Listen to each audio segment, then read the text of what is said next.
de Rav Friedman sur ce sujet, pèleriner sur les tombeaux des tzadikim. Nous allons maintenant étudier dans le Sefer Avnei Shoham de Rav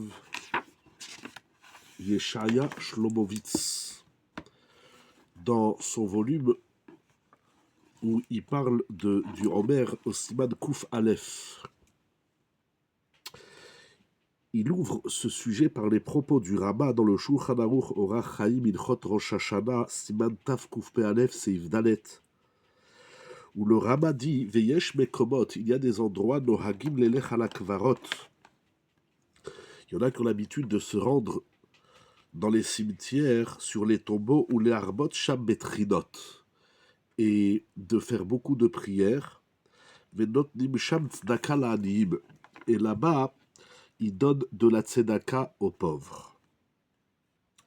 Le Magan Avram dit qu'il s'agit des tombeaux des tzadikim. Le Machatzit HaShekel explique, comme nous l'avons vu dans la Gemara au traité Sota, que Kalev, dans l'histoire, dans l'épisode des explorateurs, il est parti, Kalev, à Chevron, pour pèleriner sur le tombeau des Avot, Avraham, Yitzhak et Yaakov, pour être protégés de l'idée des explorateurs. Le Sefer Chassidim écrit Siman Tav Nun et Tav Shin Yud. Il est raconté dans Shmuel Bet, chapitre 19, verset 38, que Barzilai Agiladi a dit Amut Be'iri. Il voulait mourir dans sa ville. Pourquoi?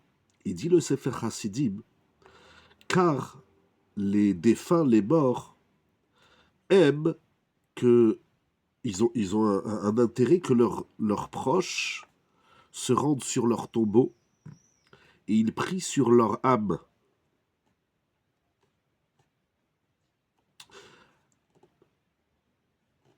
Le texte n'est pas très clair, nous dit le Minchat Elazar. Qui c'est qui prie sur l'âme de qui? Est-ce que ce sont les proches des défunts, lorsqu'on va sur leur tombeau, on prie pour leur âme? Ou bien ce sont les défunts qui prient pour l'âme des vivants? Qui est-ce qui prie pour qui? C'est incroyable comme débat. Il faut voir dans le Minchat Elazar. Ce sujet où les morts prient pour les vivants se trouve dans plusieurs endroits dans le Zohar HaKadosh, notamment dans Parashat Teruma et dans Parashat Vayechi. Et le Zohar enseigne que lorsqu'il y a une année de sécheresse, il ne pleut pas, il n'y a pas de pluie, alors il faut, notamment, il va donner tout un programme, mais il faut se rendre sur les tombeaux des tzadikim et de prier, d'implorer la Rahamim d'Akadosh Baruch Hu. Incroyable. Et les Neshamot, les âmes, se rendent auprès d'Hachem et implorent à Kadosh Baruch Hu pour qu'il donne la Rahamim aux vivants. Il ramène ensuite le texte du Zohar qui est très intéressant. Nous allons voir. Nous trouvons également dans la Gemara au traité Brachot Daf Yutret Amud Bet. La Gemara raconte tout un maasé d'un chassid qui s'est rendu dans un cimetière et il a entendu les Neshamot, les Nefashot, les Ruchot plus précisément, c'est un niveau de la Neshama. Il a entendu les Ruchot qui parlaient entre elles. Donc ça veut dire que sur le kever, sur le tombeau, il y a la présence de l'âme. Le Maté Ephraim rapporte ce minhag d'aller veille de Rosh Hashanah sur le tombeau des tzadikim.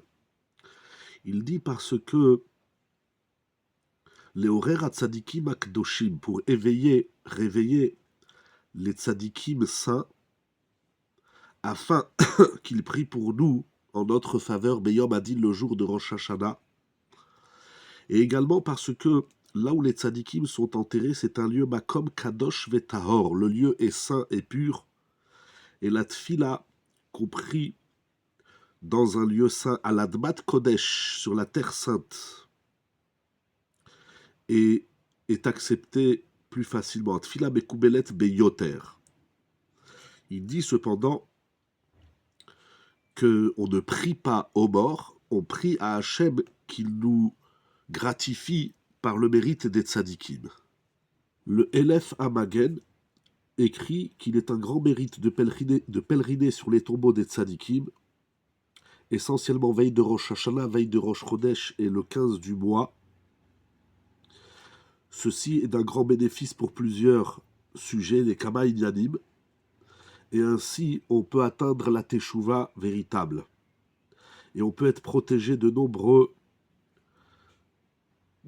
drames, et dans ce monde-ci, Begashmiut ou Beruchniut. Incroyable ce qu'ils écrivent les Mefarshim sur ce sujet, nous verrons encore Be'ezrat Hashem.